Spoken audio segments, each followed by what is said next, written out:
a number of pairs, it makes a clickety sound. A thing, a wonderful thing. Everyone loves to sing it, sing it, sing it. It's such a wonderful joy. Sing it, it's fun for a girl and a boy.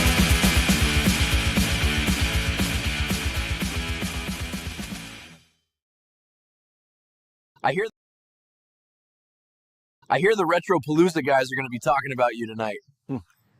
About time.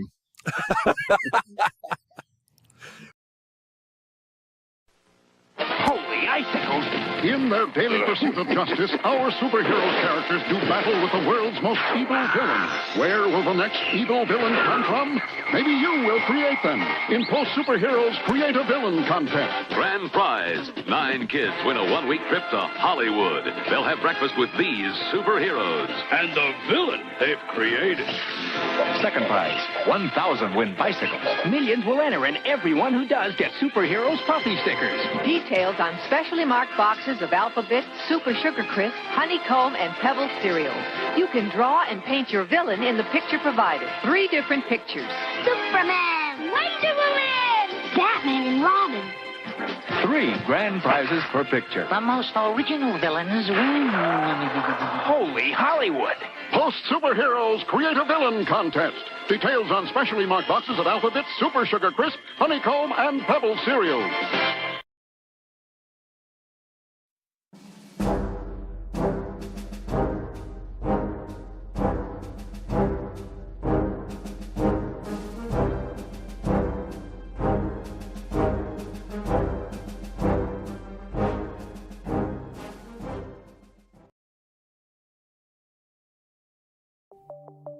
The Live Stream Code and Rating Administration has rated this online event PG. All ages admitted. Please be kind and stay on topic. What is that? It's a bird. It's a plane. It's the Retropalooza gang.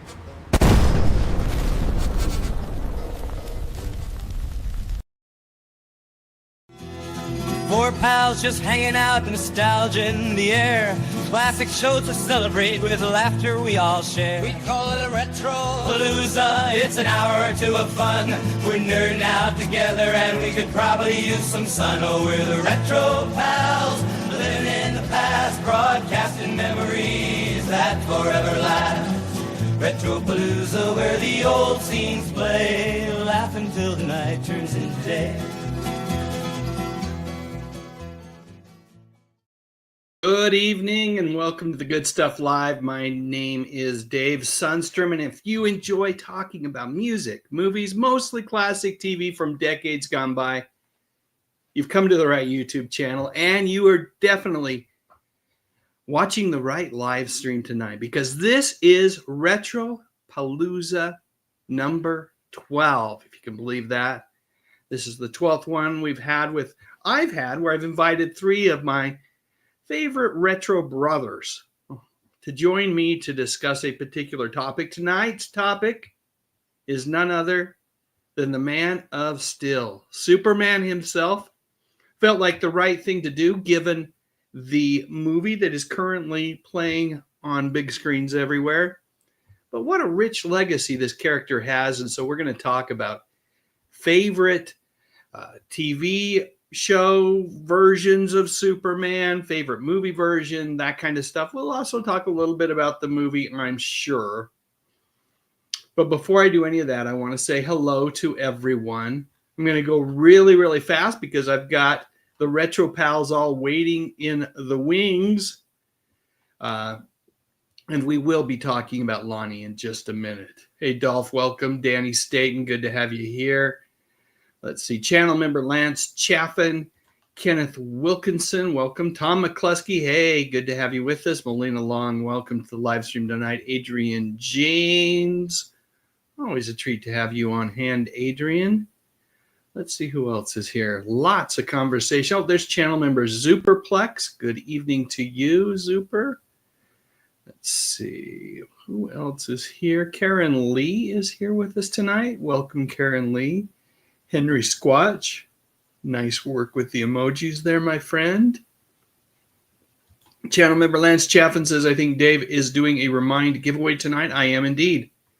We will be giving away an annual subscription to Remind Magazine, my favorite magazine, now more than ever, because I am actually a contract writer for Remind, and I've had over 50 articles now published by Remind Magazine, and each time they publish one, they pay me for it. So I'm a big fan of Remind Magazine at the current moment, but even before my partnership with them, I loved the magazine.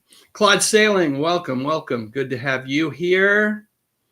Raja 1938 says, I wonder if any of those creative villain winners, this is going back to the cereal commercial, got their character into a comic book. I wonder as well. I don't know. Don't know the answer to that question. Raja 1938.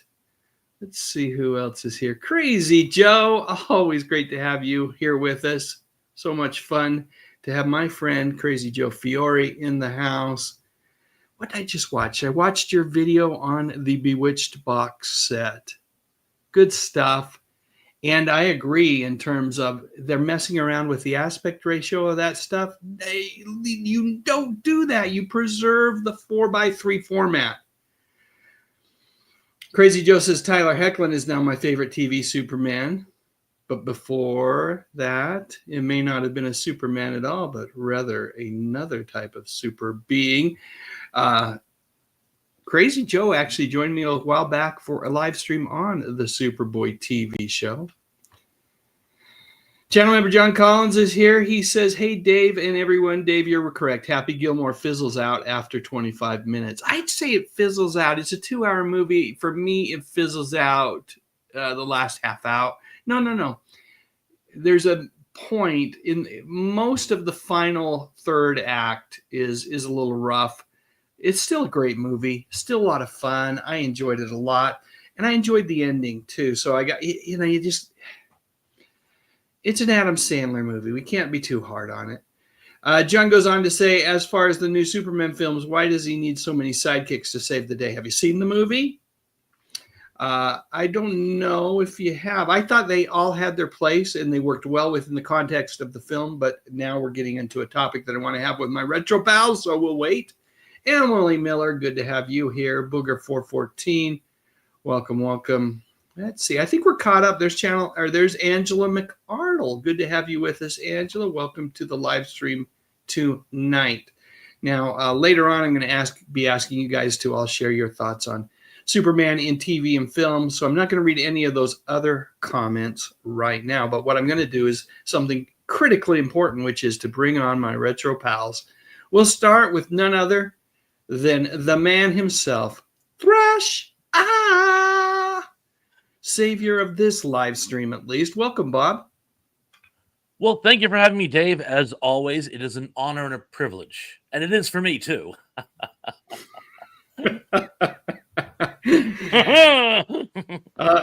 I love you, Bob. You're great. The feeling is more than mutual. Mr. McCormack, welcome to the live stream tonight. Thanks, buddy. That's always great to be with you guys. It's probably my most favorite thing to do in the whole wide world, to be honest. Well, given everything else going on in your world right now, this might be a nice little respite, but it's also, let me just say thank you for carving out a little bit of time to do this, because I know that there's chaos and a lot of hecticness going on in your world, and you're probably just there's probably a million things you could be doing right now, but we appreciate that you're here. Yeah, well, none of them would make me happier than this, so good to be here. And to round out I was going to say, it's not a trio. What is our quartet? Our quartet is none other than the man with the silver tongue, the golden voice from WBHF Radio, Barry King. Welcome. Did we save the best for last here? What's going on? We did. We may have.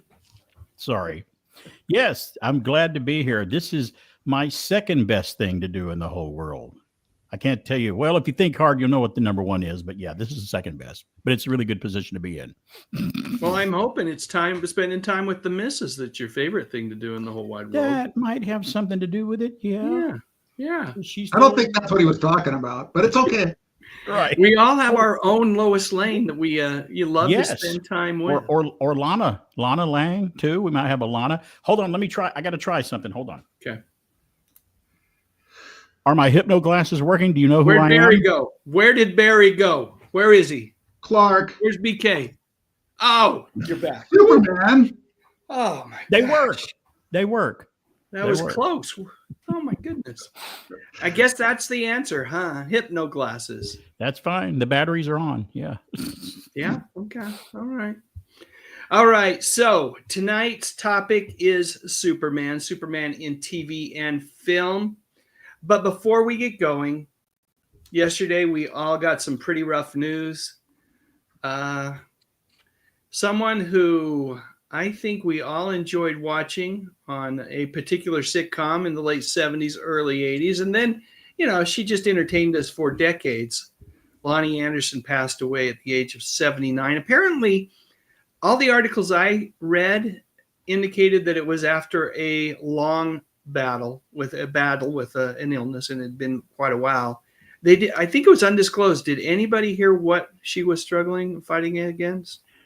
I didn't. And when that comes out, when it says it's a long illness, probably in a few weeks, it will probably come out what it was, because that's kind of how it happens, that the details will come out. So I'm not sure really. I had some theories what that might mean, but I don't want to say what it is. Yeah. Yeah. Yeah. Anybody we all loved her as Jennifer in WKRP, but are there any other memories that you have of Lonnie that you'd love to share while we are thinking about her and her legacy and impact? Go ahead. There's Brad. actually a connection to the superhero universe, because she had a short-lived but fun series with Miss Linda Carter called Private Eyes. Yes. So I think that would be a very poignant. Even if the show was no good, you could just watch it because they were in it. I mean, come on. It's great, Now I'm going to do the well actually on you, Bob, only because I'm sure someone will in the comments. Partners in Crime was the name of the show. And I actually liked it an awful lot, but the show has a sordid history. It was produced by Johnny Carson's production team, and they couldn't decide what they wanted with that show. And it started out being kind of fun, and then the writing team was told to make it darker, more grim, and it was all over the place. The network didn't have a lot of faith in it. And unfortunately, you have two very talented ladies, and didn't last the entire season. Mm-hmm. Well, talking about WKRP in Cincinnati, that was you got to admit, that's probably the ultimate role that she had and what she's well known for, and for being married to Burt Reynolds with all that stuff that was going on. But I understood they made their peace finally a few years ago before he passed away, which was good. But everybody followed that divorce. How nasty that was. That was a nasty one. It was, yeah. But it was one of my favorite sitcoms. It's partly what made me want to go in and do radio to begin with, was WKRP in Cincinnati. Probably on my top 5 of all comedy sitcoms of all time. I love that show, and she was fantastic on the show. She wasn't. Everybody's like, "Oh, that's the show where she played the dumb blonde." No. That's the wrong descriptive way of describing her. She was actually the manager of the station, if you watch the show properly. So yeah, she was great, born to play that role. Fantastic. Yeah. Someone to make sure Herb knew exactly where his place was. She was sort of WKRP's radar. Yeah. Where she's the one. She was the one who got everything done, even though she wasn't in charge. McLean Stevenson. She's the glue that held that asylum together. Yeah, for sure. Did any of you guys see the movie where she played Jane Mansfield to Schwarzenegger's Mickey, whatever his name was, Haggerty?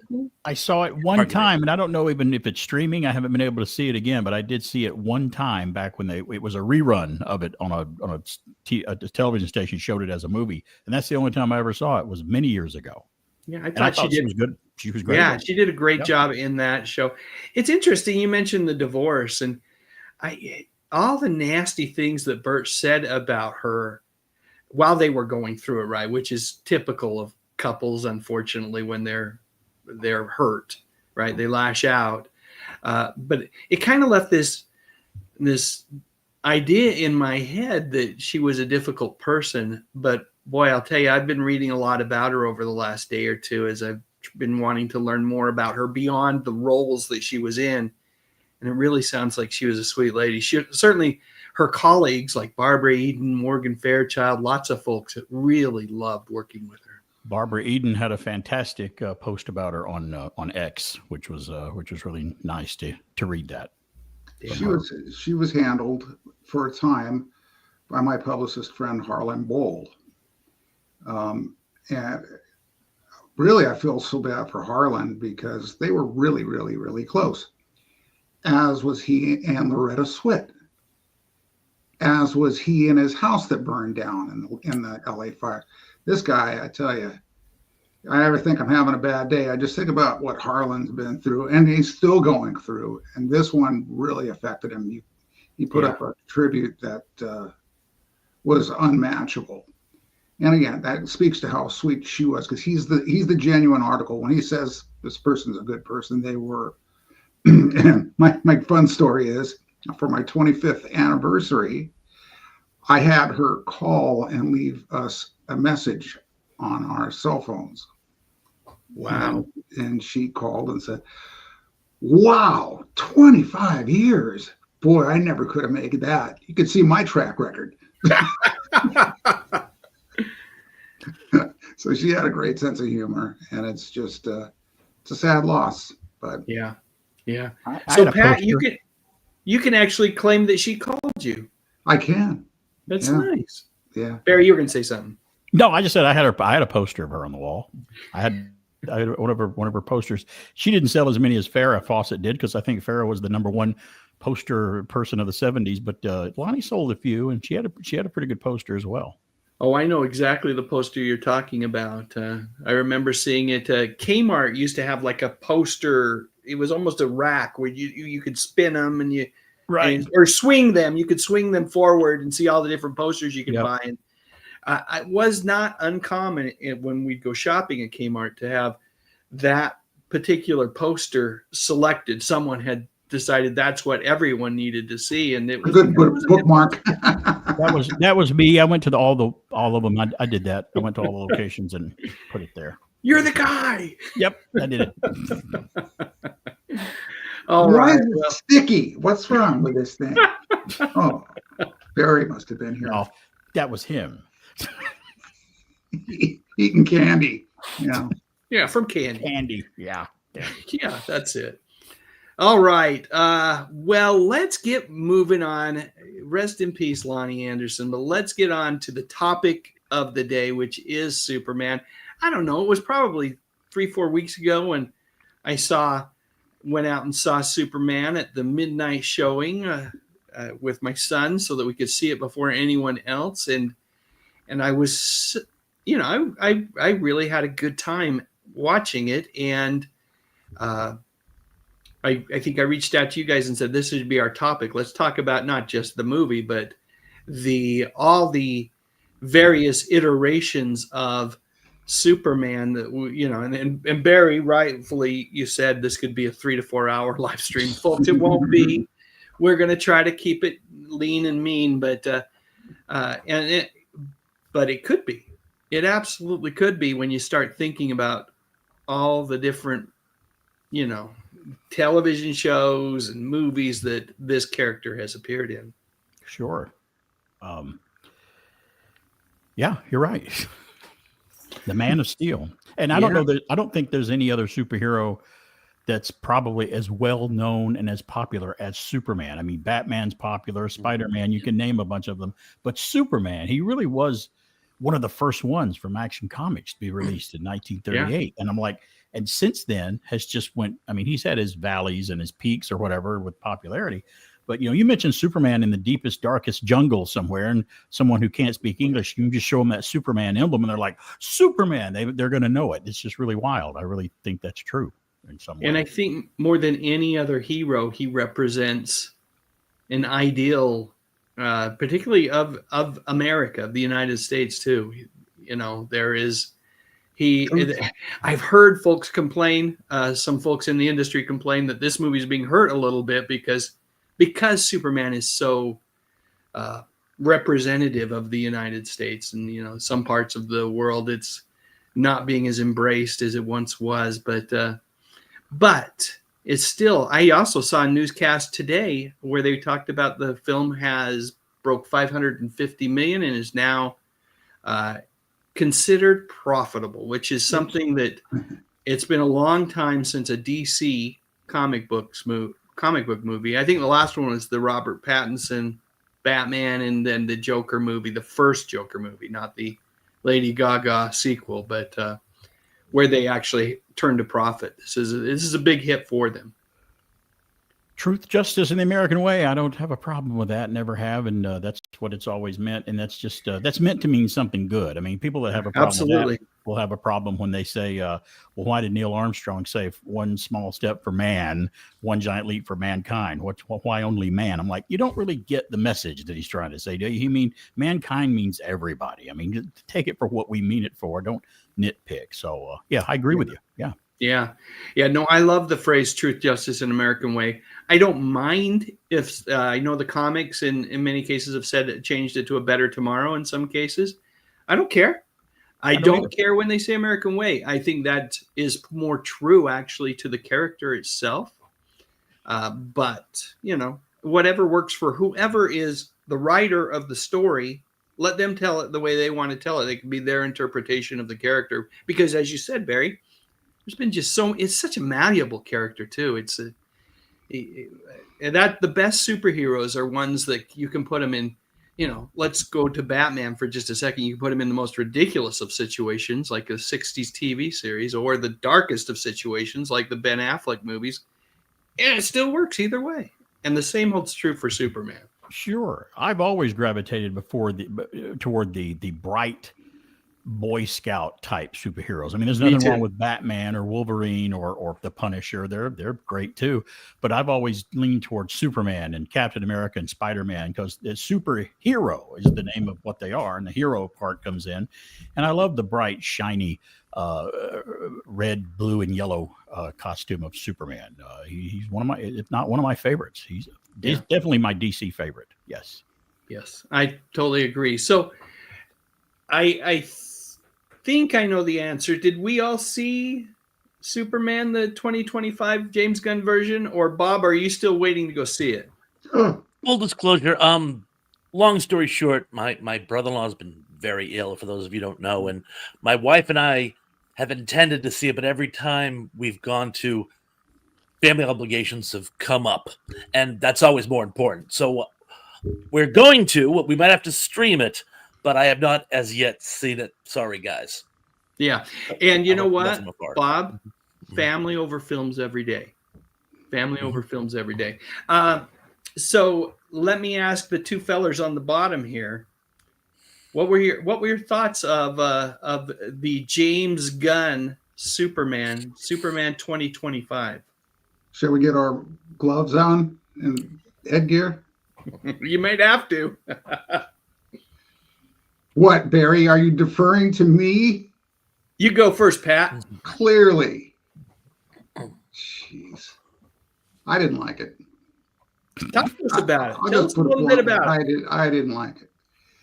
I thought it was, you had to go into the mind of you had to kind of dumb down to like it. And that's, I hate movies like that, where, okay, I got to come from the concept of they're playing to teenagers of every diversity, and it's got to have that kind of humor in it, and it's got to have this, and it's got to have this, and according to the politics of the day, it's got to have this, and it's got to have this because of the politics of the day. And I saw it over and over and over in that film. I saw it also in the latest Batman film. Not as much, but in this one, it was just like, okay, check all the boxes and then give us a movie.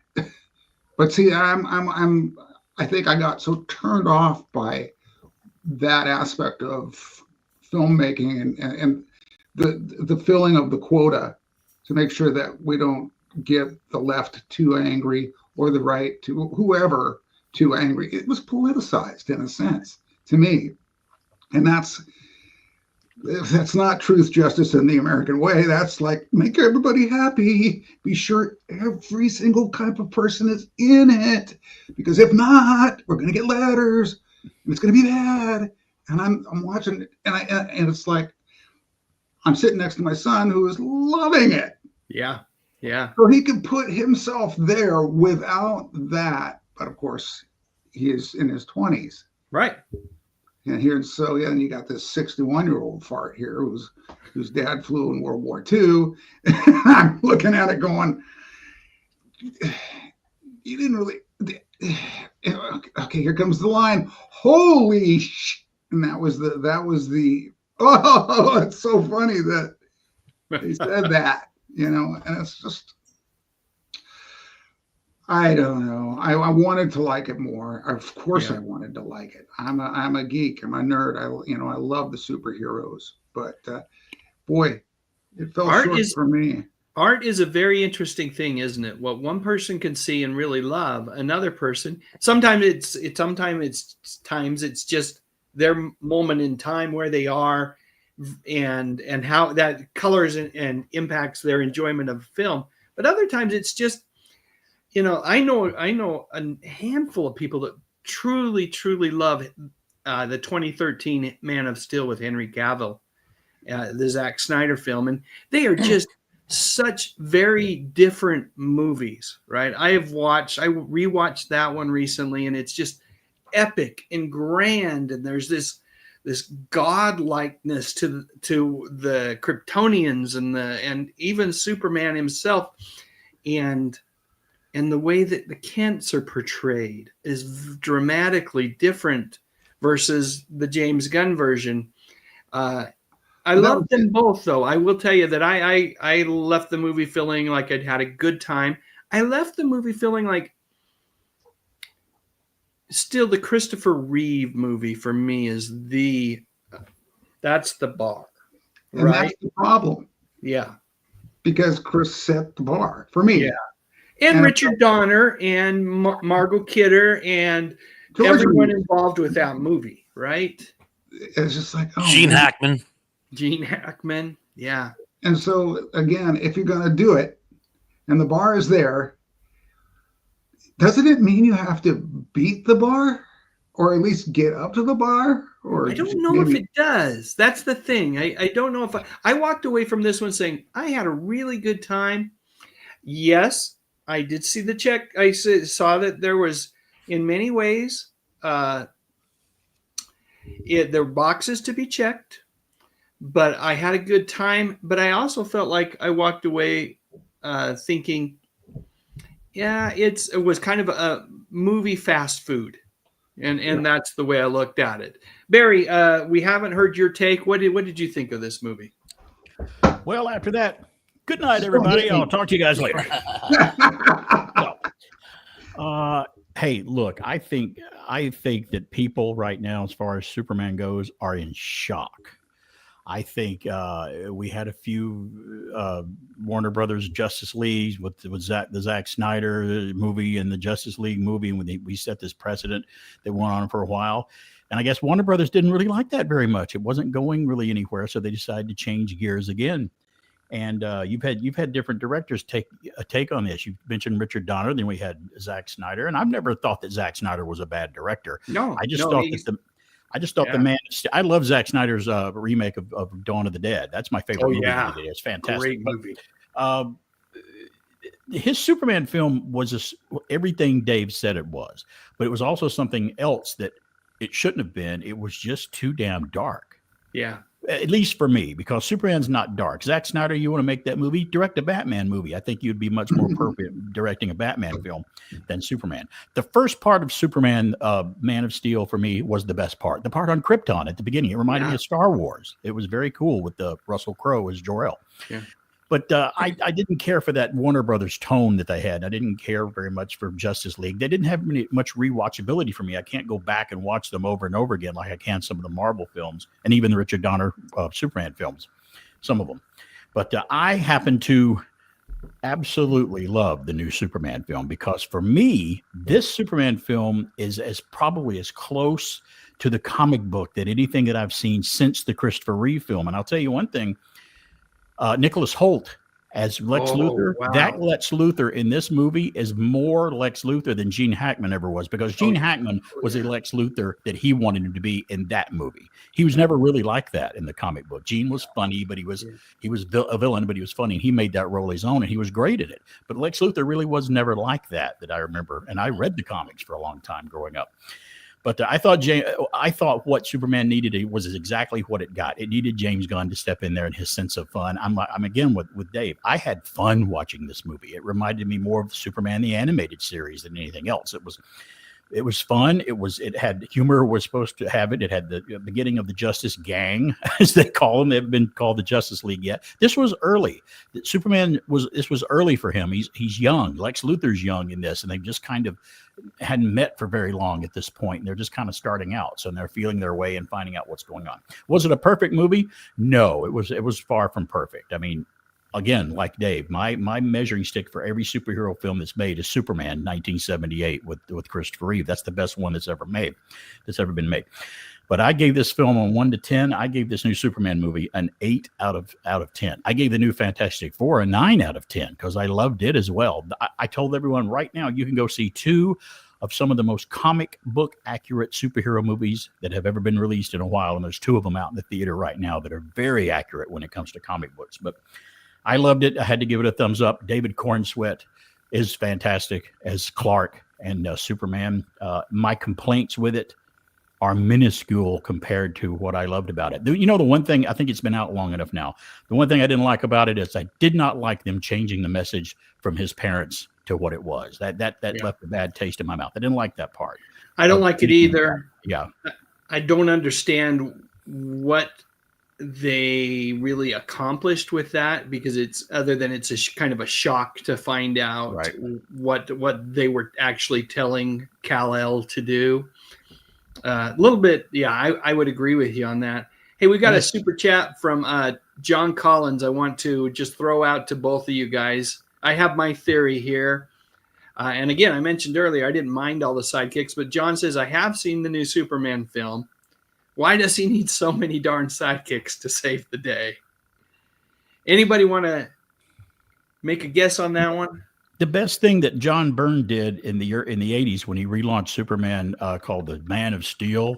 Remember it. Was, they made him vulnerable to things. He was not immortal and unbeatable anymore, because if you got a superhero that doesn't need any help and is impervious to anything, that's not going to be a very fun story, because you know he's never going to get hurt. Right. So they made him, get to where he might get his tail beat up every now and then, or he might get his ass whipped from time to time. And I think that's what they wanted to start this off with, because this is their first movie in their new DCU, by the way. This is their Iron Man from, like, to Marvel had Iron Man was their first film. This is their first new film to the anchor of everything. Dave, they may still come out and find out that message from Krypton was faked somehow. So I don't know. They may have that up their sleeve too. I'm not sure. I would love for that message to not be real. But I believe it was, speaking of sidekicks, Mr. Terrific, who I loved. I thought Mr. Terrific was terrific. He was great. Yeah, he was in the X-Men too, by the way. He had a role in the X-Men. That's the actor. Yes. Yeah. Yes. Yeah. The actor. Yeah. But Superman has had sidekicks for many years. He's had help from people, so I didn't have a problem with that. And let's face facts, he might have so many because they're trying to create another immersive universe. Yes.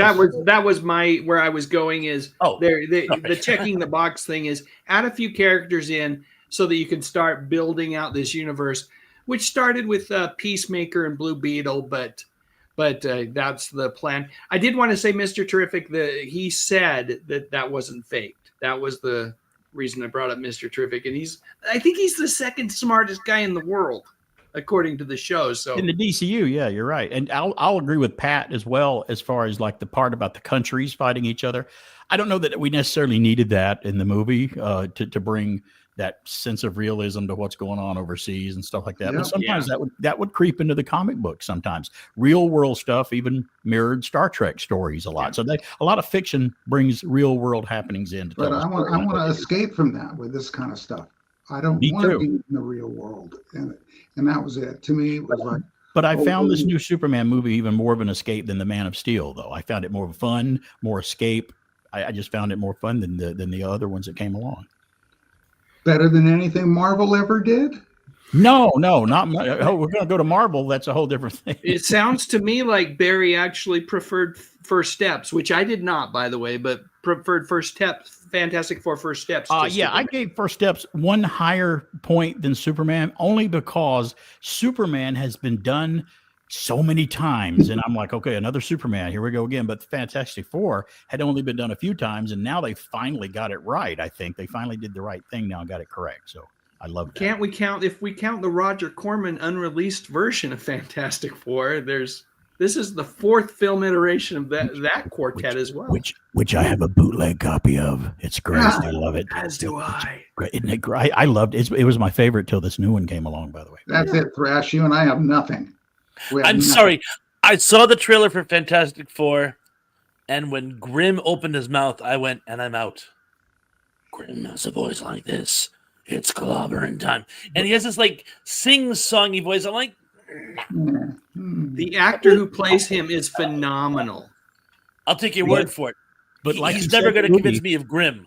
Like he said in the movie, he only sounds that way in the cartoon, though. That's right. That's right. In the comic books, his voice was normal in the comic books, the way they were described.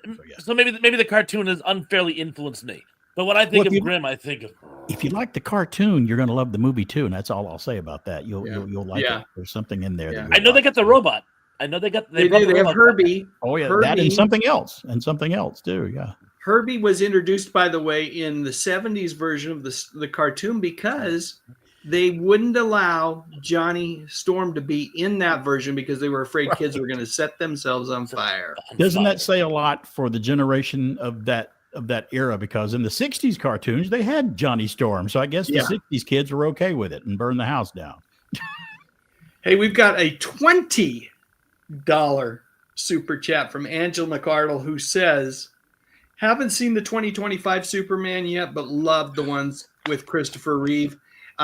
Well, Angela, first off, thank you for the super chat. That is fantastic and very kind of you. Yeah, that's the bar. That's the bar that I think every Superman movie will always be measured up against. They were fantastic. Well, let's be clear. The first two were pretty darn good. And then things went to pot fairly quickly. but Christopher Reeve was, regardless of the movie, he was always a fantastic Superman. And when Robert Vaughn can't save a movie, that's bad. If you've never seen the Richard Donner cut of Superman 2 as well, please check it out because Speaking of Robert, makes it a much better movie. Did you know that there was another Robert that was up for that role? Kind of famous. It's known for his looks. Robert Redford. Oh, for Superman. He was up for Superman, yes. Oh, there was a lot of them. They wanted Clint Eastwood at one point. Sylvester Stallone, too. Yeah. Up in a waist. By the way, Dave, do we three guys get a cut of the super chat things if they're over $10? Don't be ridiculous. What do you think this is? Well, after eBay gets their cut, then not eBay. After YouTube gets their cut, same thing. Sure. We'll make sure you guys get your fair share. You'll get what's due to you, Barry King. I just thought I'd ask anything over $20. That'd be nice. What are we, communists? Love it. In this case, let's quickly. I'm asking the community really quick what they thought of the new Superman movie. I'm going to go through and see if I can see any comments on that. And I'll highlight some others here. Emily Miller says Marvel makes much better movies than DC, but DC has better TV shows. I think that's probably true over the last 10, 15 years. Wouldn't disagree with that. Let's see. Herbert Turner's here hanging out with us tonight, and he says what I think you were saying, Barry, a little bit, in that the new Superman movie is a very comic booky and kind of a nod to the earlier versions of Superman. I don't know if I'd go all the way back to the Silver Age, but definitely Bronze, that John Byrne kind of age of the Superman character for sure. Let's see who else we have here.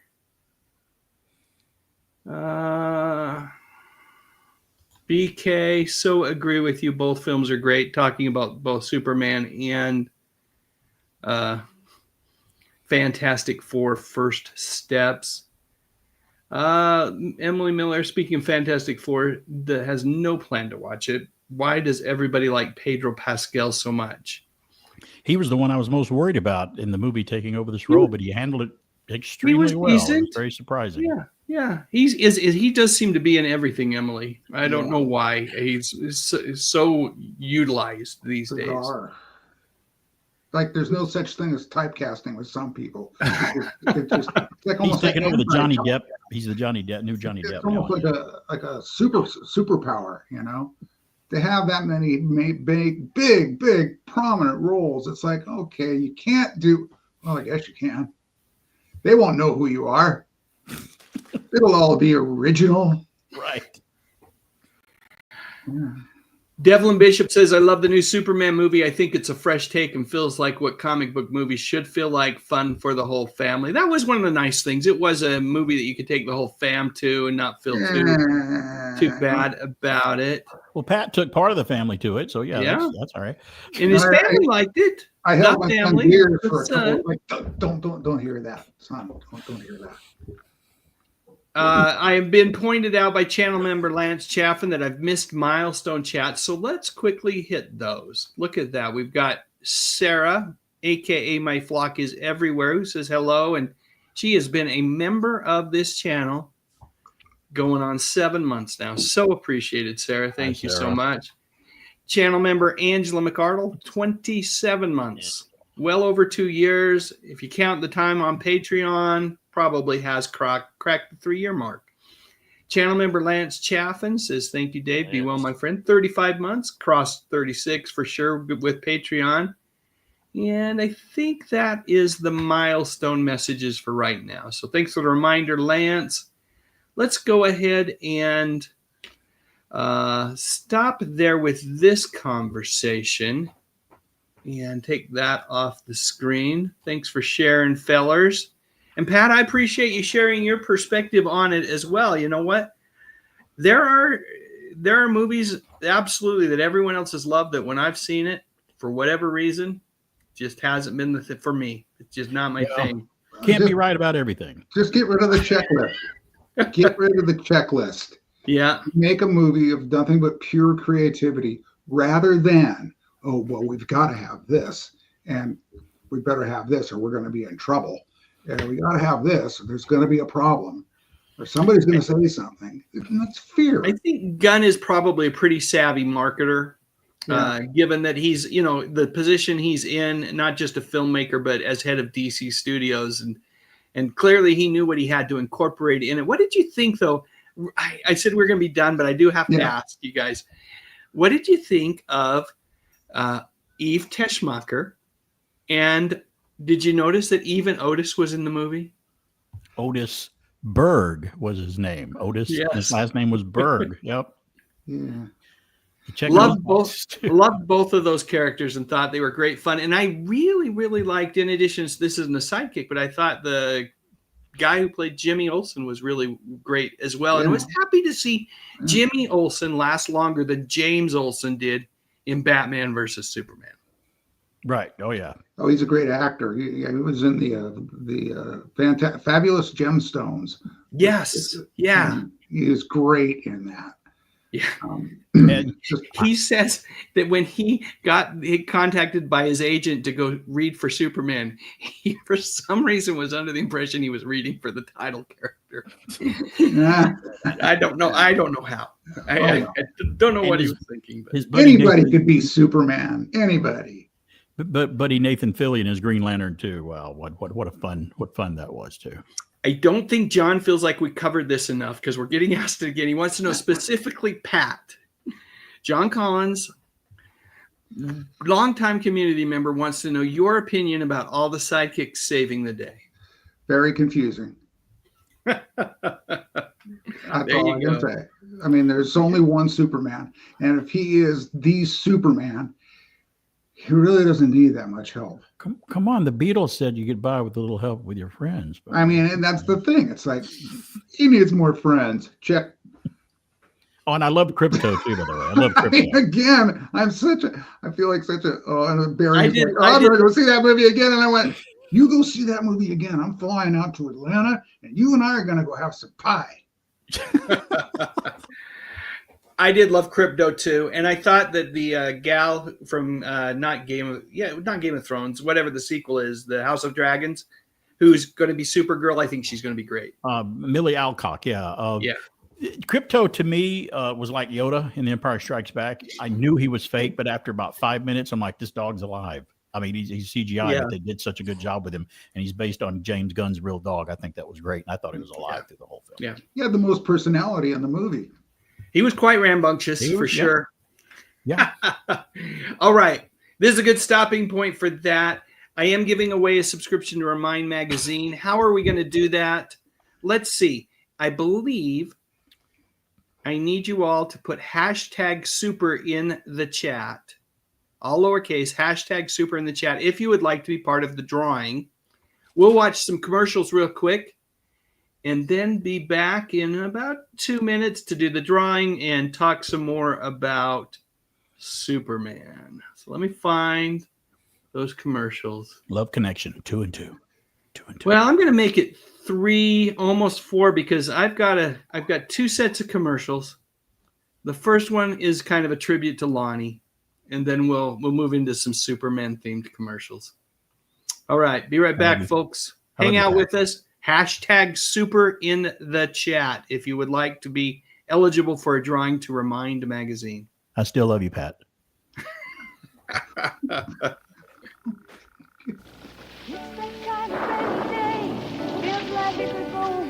Things gotta change, but you're wondering when. One can be a lonely number. Sometimes it makes you wonder if that sun will ever shine again. You really don't know what to do to get it going right. So you figure let it rest a while and just give up the fight. But as you do, suddenly it all comes around. And what you thought you couldn't find, you find.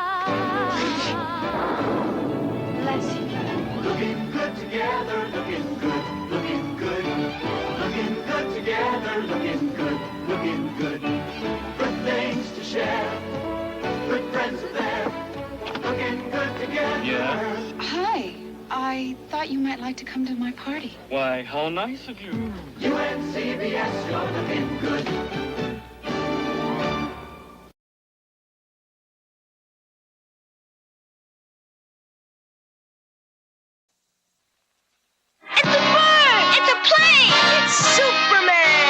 Superman with flyaway action. Assembly required. Jor-El, General Zod, and Lex Luthor each sold separately. It's Superman. And this is Wonder Woman. You can make her fly with flyaway action. Assembly required. Wonder Woman. You can make her fly. Superman and Wonder Woman, both with a flyaway action pack. All figures sold separately by Mego. Lex Luthor has Superman trapped. He's using kryptonite to destroy his powers. Now you'll tell me why Superman peanut butter tastes so great. Never. So fresh roasted, so creamy, so yummy. Then its secret will be mine, all mine. Foiled again. Just wait, Superman. I'll find out. Superman peanut butter. Its strength is its great taste. Supergirl has the ability to save millions upon millions of lives with her great superpowers. Americans have the ability to save thousands of lives, one at a time. 16,000 people die each year in car crashes that don't have to. Safety belts could save their lives. Safety belts could also prevent thousands from being horribly disfigured or crippled for life. So buckle up. Your life is in your hands. The legendary adventure continues. A vicious alien has eyes for Lana. He has come for me, but I must kill the others first. Powerless. Can Superboy save his friends? That creature took Lana. I waited so long for the Red One to come. Please let me go. I've killed them both. On the next adventure of Superboy.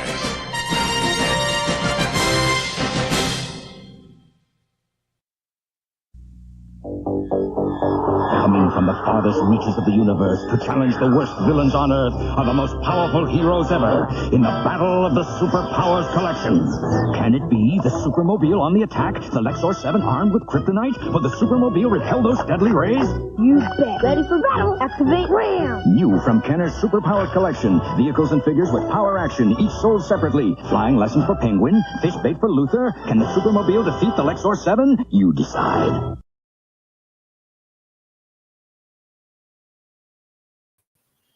All right. Before I bring the Retro Pals back on, let me get the screen with the drawing up on, up so that everybody can see it. Okay. Do a little click in here. There we go. How many people do we got in the drawing tonight? Only 11. Odds are good, people. Holy cow, that's great. Last chance if you want to be in the drawing. I am going to click it in 5 seconds. 5, 4, 3, 2, 1. Let's see who our winner is tonight.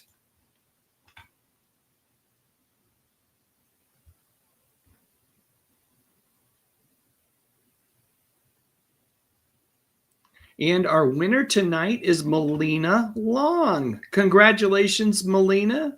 Super happy for you. What I need you to do, Melina, is for you to send me your full address to that email address right there. I'm not going to leave it on the screen long. I don't want to have the, you have that out there too long and you start getting all sorts of weird emails, even weirder ones than I normally get.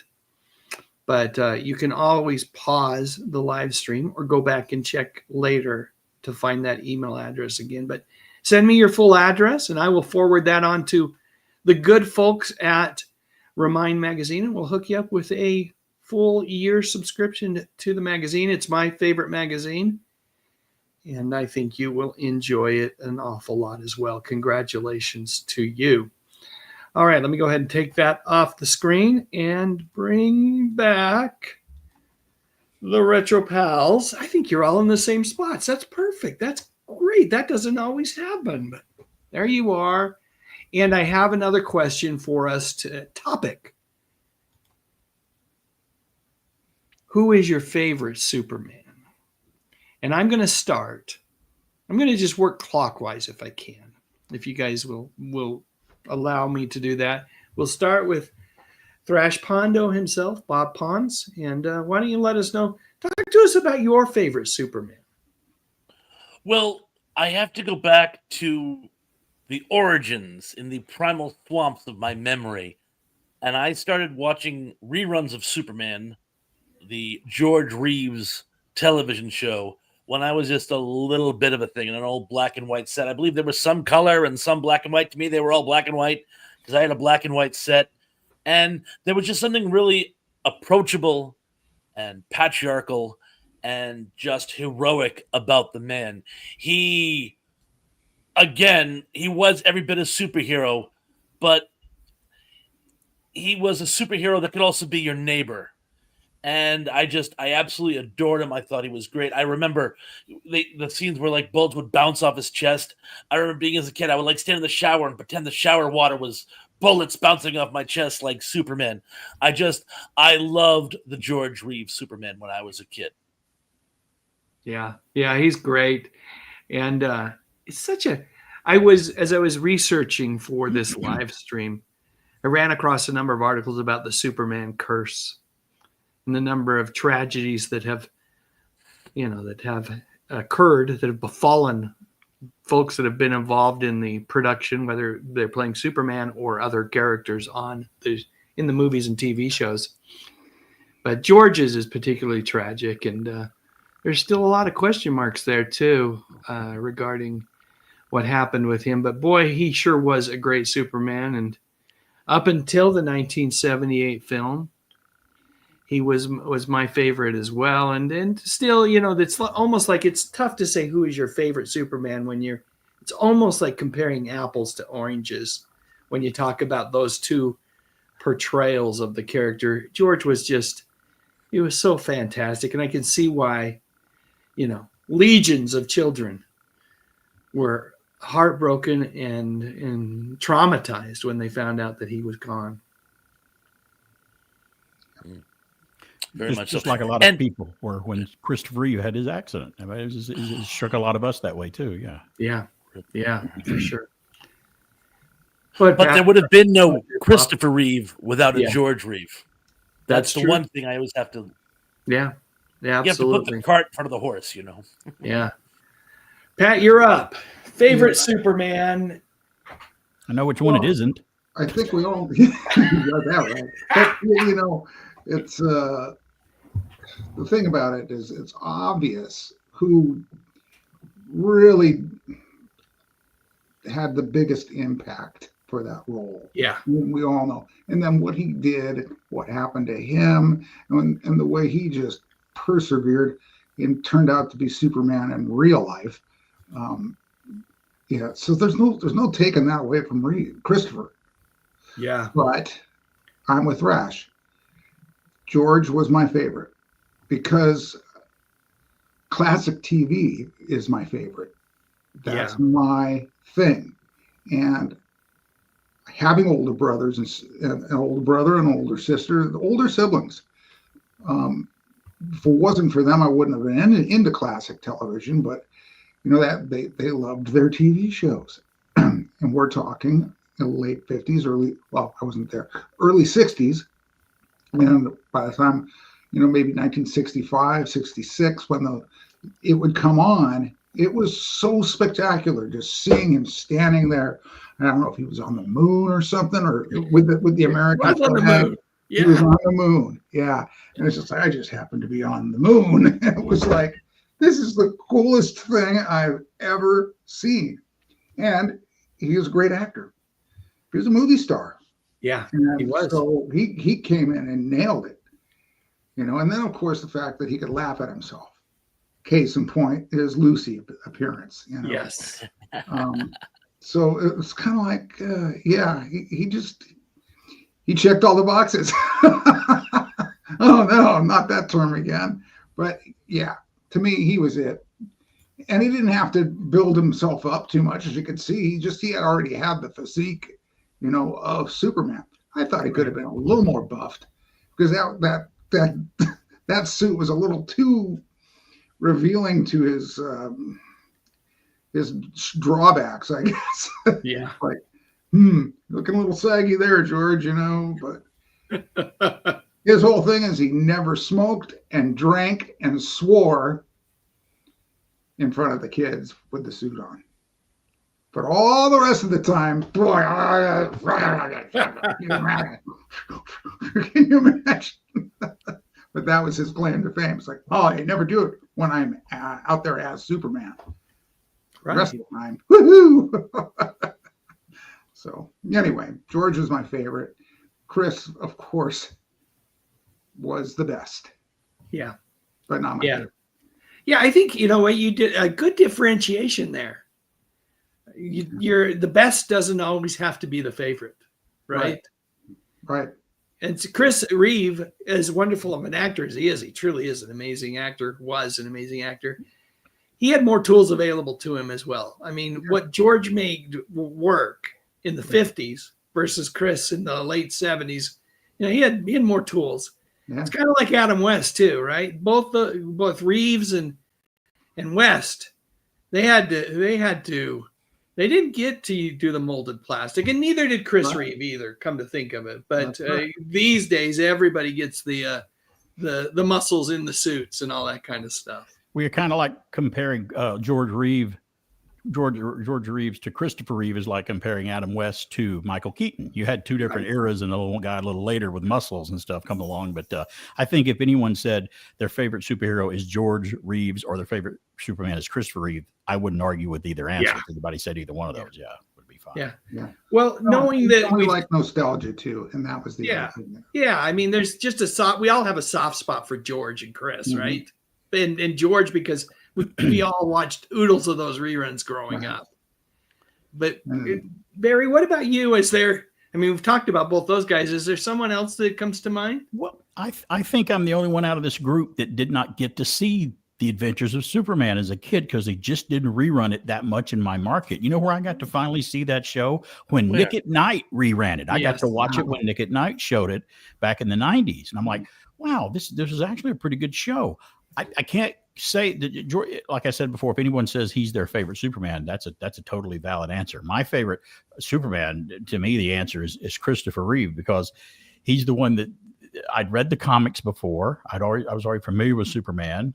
I loved Bud Collyer as Superman in the radio dramas and in the Filmation cartoon in the 60s. They used Bud from the radio dramas to do the voice of Superman and Clark in the 60s cartoon. But I was a big fan of Bud as well. But Christopher Reeve will always be my favorite. Even the Stinky movies that he made, 3 and 4, where he was good in them. The movie may have been crappy, but he was still Superman in the film. And I've got to give a shout out to my probably second favorite Superman next to Christopher Reeve. And for me, it's Kirk Alyn. Because when I finally watched the Superman serials, this guy, the difference between him and George Reeves was Kirk had the physique. Kirk was a big guy, and I think he filled the suit out a little bit better. They also, when he would fly in his serials, they would switch to Max Fleischer's animation studio, and they would use an animated Superman to fly, because that's the only way they could do it. And I loved it. I think it was great. And those cartoons, the short films, the Max Fleischer cartoons that would play in the movie theaters, were fantastic. That's something we didn't cover. And guys, they did those back in 1941, from 41 to 43. That's actually the first Superman that was ever on film, was Max Fleischer. So I loved Kirk Alyn. Kirk had a cameo in Superman. He was on the train with Noel Neill when Clark goes running by, and they see him running by the train. So if you've never seen the serials, either Superman or Superman, the Superman serial, Atom Man versus Superman was the second serial they did. You got to take them for what era they're in, by the way, but they're very well written for their time, and they look and sound great since they've remastered them on DVD. So check them out. Kirk Alyn was underrated, and he's never included in all the Supermans. They'll name the Supermans and show all these collage photos, and they'll always leave him out for some reason, and I don't know why. He was great. Yeah. Pat, you look like you were going to say something. Well, I was going to say, they showed one of those cartoons at the beginning of the film at the theater that I went to, one of the old World War II cartoons era, and they were incredible. Yeah, I mean, it was like, man, just the amount of action, and they put a lot of effort into those. And you're probably talking about the one called the Japa Tours. That was the title of one of them. Was the Japa Tours. Could be. I just know it was. I think it was the Fleischer. Oh yeah, it probably was. Yeah, and boy, you could really see it. So yeah, the animation is top notch. It's like Disney level animation. Yeah, especially for hand drawn, 100% hand drawn. Mm-hmm. You know, you mentioned those Kirk Alyn serials or movies and it's interesting because it's early examples of animation and live action being worked in together too. Because Superman's flying, but they're drawing it on top of film. And so it looks it's pretty darn good. There's something cool about it. Yeah, it looks really great. If you've never seen it before. With what they did there. That was really good. I mean, you have to suspend your belief anyway. You have to use your imagination with these movies anyway. Yeah, come on. It's a guy from Krypton who's. I mean, if you can't suspend it there, you can't suspend it for that, but you can for that. Come on, people. It's fun. It's comic. Right. Come on. We talked about Chris Reeve. I'll give a shout out to these two fellers. I love both. I did think Brandon Routh did a good job of Superman. Again, he was a little hamstrung by that movie. That was a movie that I don't think he hit a single person in that movie. He lifted some things and showed his super strength off, but that was an interesting film. But I've always liked Brandon Routh, and I was very happy that he got a chance to play Superman again during the CW television show where he played the Golden Age Superman from another dimension, and he got one more chance to play the character. And I've always had a soft spot for Henry Cavill. I really enjoyed the Zack Snyder Man of Steel movie for what it was, and I've always felt like Henry Cavill got a bit of a raw deal when all's said and done. Particularly the way his character exited the DC extended universe, where he thought he was actually coming back for more films, and then they. Yeah, he had the post credit in Black Adam. He had a post credit scene, and it went nowhere. Yeah, they changed their mind. They'd made some. I think The Rock had made some promises to him that Peter Gunn and James Gunn and Peter Safran had no intention of honoring, which was too bad, and certainly wish Henry the best in whatever he does. He's a fine actor. He really is. Yeah, fine actor. He did a great job as Mini Wolverine. I still think he'd make a great James Bond, but I think he's too old for what they're looking for now. But that would be possibly, great. Yeah. But for me, it's Chris Reeve and George Reeves. They're just the best. Chris Reeve got offered the Bond role after the Superman, and didn't want to do it because he felt like he'd be way too overly identified as Superman rather than to take on. I agree with him. Yeah. He was right. He was absolutely right. It's interesting. Anecdotally, Adam West was in a conversation with the Broccoli family or someone representing them, and they threw it out there for him as well. And he said, "Bond's English. What are you doing?" And of course, that was the movie. That was On Her Majesty's Secret Service. That's the one where they hired is Lazenby Australian? Yes, George Lazenby, who actually, I'm glad you brought him up. He played Jor-El in The Adventures of Superboy, the clip of the Superboy that you just played not too long ago, which is a show I loved, by the way. He was Jor-El, Superman's father on Krypton. Yeah, it all comes together. It all comes together. Even by accident. Oh, boy, don't even mention Diana Rigg. Woohoo! Ooh, yes. Yeah. Oh, one thing I would just like to point out about the Christopher Reeves Superman, the Richard Donner, its influence cannot be understated. Prior to that, the last big superhero movies were the Batman movie, which I loved, but it is every bit a comedy. It was a farce, never to be taken seriously. That and Ratfink and Boo Boo.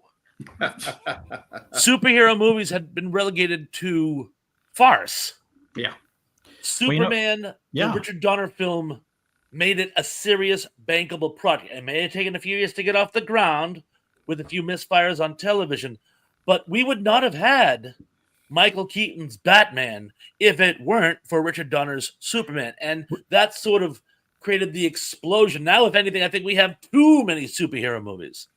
Would you agree that Batman, the movie that came out in '66, is basically an hour and a half television episode? It's basically all it was. It was great. I liked it, but it was even zanier, I think, in some ways. It was almost like they really tried to go off the rails, Did you guys, Richard Donner said once that he goes, I was so scared when I was sitting in the dark theater to watch this movie after we got done with it, and I'm watching it. And there it comes. It starts. The Warner Brothers logo come up, and I'm still just biting my nails. And as soon as I hear John Williams' music come out and actually say the name of the film, it goes, dun, dun, dun, dun, dun, Superman. He goes, it was there. He had no problems after that, and he was right. What a movie! That piece of music, Williams' iconic theme. It's one of his best. It truly is. And he's done so many great pieces of work, but that Superman theme, which they just keep reusing and reusing, right? Even though they're new movies. We heard it in the Zack Snyder, the Justice League movie. Yeah. We heard it again in Superman 2025. When you got Mario Puzo doing the story for the film, Mr. Godfather, and you got Makowitz doing the screenplay, you know you're going to have a good story coming up, and you did. Right. It's a 3-act play. You got Smallville, Metropolis is Act 2. Krypton is Act 1, Smallville's Act 2, and Metropolis is Act 3. It's just a 3-act play. Well done. Well done. All right, fellers. I think we need to wrap this thing up. Keep it lean and mean. We're well over the hour mark, which I was shooting for, but that's okay. It's good conversation. You can never you just. But I do want you guys to talk a little bit about what you guys are working on. We'll go reverse clockwise this time.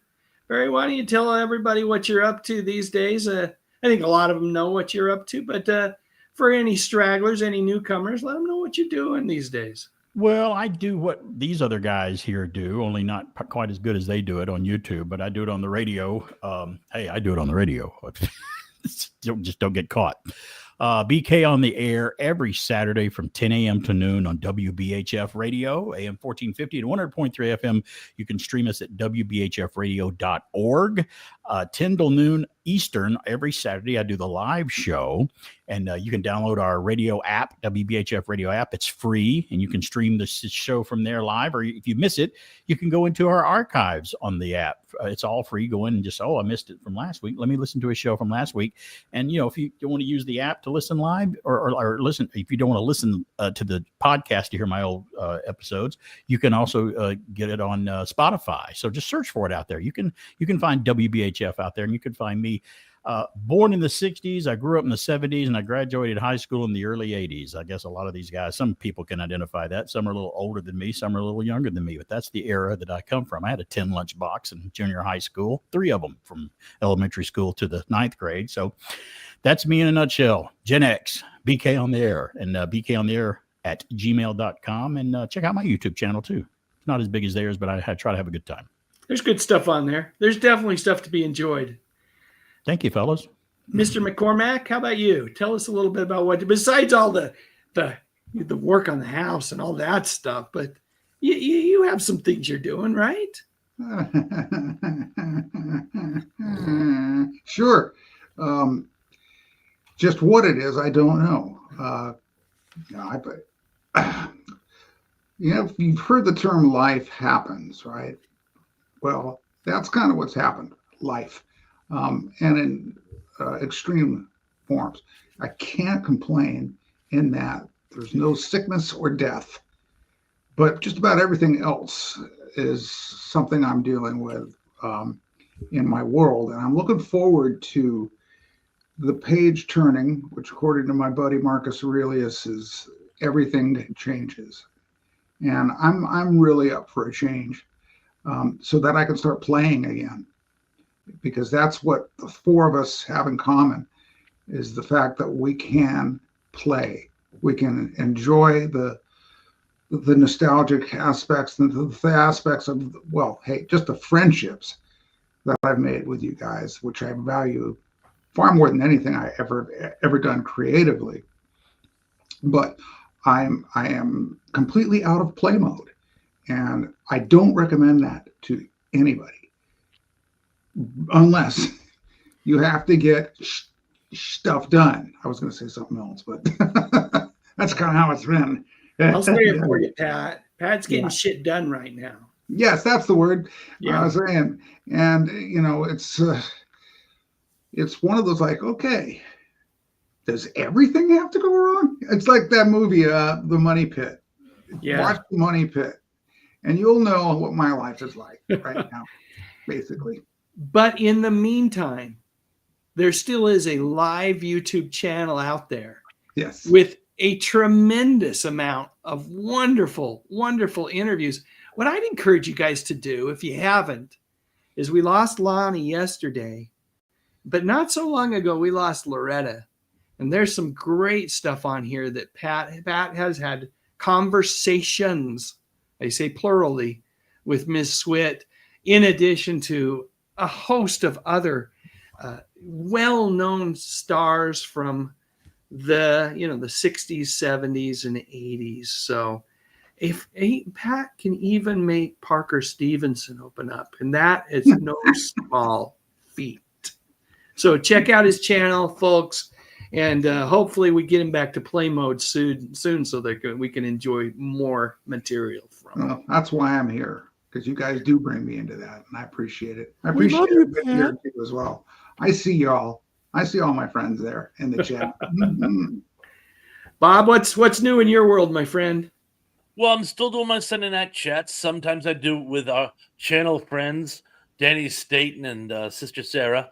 I alternate. I just did a solo last night. We're going to be doing another communal show this Sunday. This one is going to be part 2 of our famous Hollywood scandals. That one was a blast. I don't know if you guys caught it, but we had a lot of fun talking about the best Hollywood scandals of all time.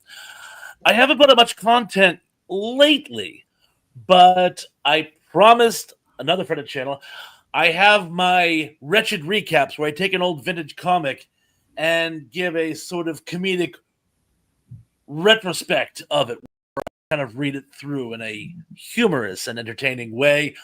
Probably going to be doing something with Richard Corbin in that note. Still doing my dad jokes.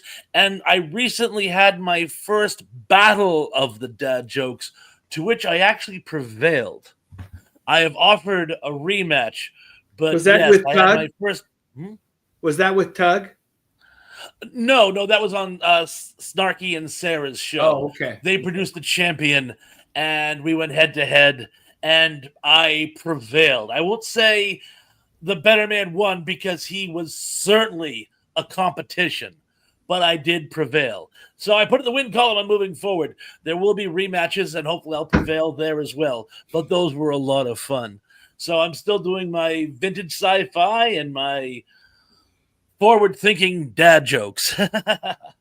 Question for you from Danny Staten, Bob.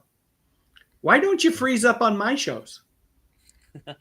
I think your bandwidth is better. It's possible. It's possible. That's my answer. I think your bandwidth is better. Are you freezing? Are you on StreamYard when you freeze up on the other shows? Generally, yeah. Okay. And sometimes I freeze up on Tug's, and sometimes I freeze up on Danny's, but I haven't frozen up on yours in quite some time. We're living right. That's what it is. We are living right. I do have a message for Danny Staten. Danny Staten, come and find me if you can. That's right. He has actually a number of times. A number of times. He's out there. He's always out there looking for Bigfoot. Danny's a great community member who we love, and I love the live streams that you do with him, Bob. How did you get video? How did you get video of Alan Sanders like that? I didn't never see him before. Oh, that's He's got a shave. He's got a shave. Yeah. And looked all sober and everything too. That joke could hurt my family. That's right. Tell Alan I said hi. All right, fellas, let's wrap this thing up. To the community out there, we've had a great time. Hopefully you've all enjoyed this conversation. You know what? If you didn't, I don't care, because I just love talking to these guys. This is my excuse. But if by chance you did enjoy the conversation, well, I'm very happy that you did. But can I just say that your detractors that you get, that you have problems with, your trolls that you have, I think for some reason that winds up being comedy gold sometimes. I really think it's the funniest thing I've ever seen in my life. It's crazy. It once I moved past it, right? It's interesting, even after all these years, how a comment can hurt. And that's why it's important for us all to be kind. But it is, once you really think about things and put it all in perspective, there's some mirth to be had there. There's definitely some mirth. It's funny. Yeah. All right. Hey, I'm going to get Fred Rogers on screen here in just a second to sing us on out of here. But I think I'm going to give everybody a Welk alert. Take off your headphones, Pat, if you don't want to hear this. Whatever you need to do, a Welk alert's happening. 5, 4, 3, 2, 1. Thanks, guys. Thank you very much. Thank you very much. That's the nicest thing that anyone's ever done for me. Thank you very, very, very much.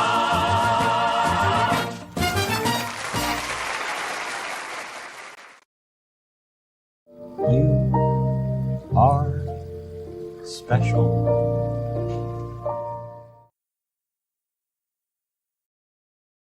Click on that thumbnail cause it's time to go. Dave's got the classics, let the memories flow. TV shows and movies that we all hold so dear. On his YouTube channel he's keeping memories near. Dave Sundstrom, bringing back the good stuff, oh yeah.